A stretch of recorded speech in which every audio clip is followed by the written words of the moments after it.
آپ بتائیے کھوسا صاحب، آپ بھی شامل ہیں ان میں جو انہوں نے ڈی چوک پہنچنا ہے؟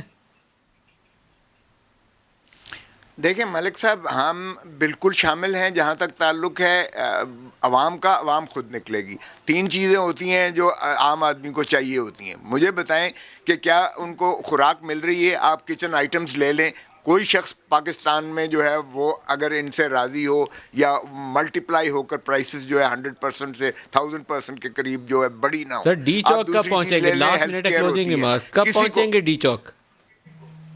آپ فکر نہ کریں، جب ہم لانگ مارچ شروع کریں گے، ہم کراچی سے نکلیں گے، مولانا صاحب سکھر سے نکلیں گے، لاہور سے مریم بی بی نکلیں گی، بلوچستان سے مینگل سر اور جنوری اچکزئی ختم ہونے سے نکلیں گے، پہلے، اور کے پی کے کیونکہ سے. آپ کی کچھ ڈیٹس میں ہو سکتا ہے آپ کو کے پی کے رد و بدل کرنا پڑے سینٹ انتخابات کی وجہ سے. دیکھیں، آپ فکر نہ کریں، سینٹ کا انتخاب بھی مارچ میں ہی ہوگا.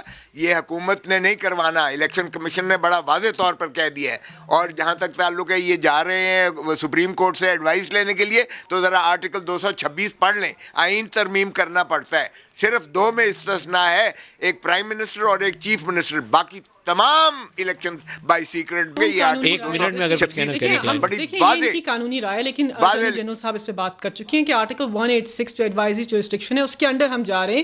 ایک ایسا قانونی ایشو جو عوام الناس سے لنکڈ ہو، اس کے بعد تشریح مانگ سکتے ہیں آپ سپریم کورٹ سے.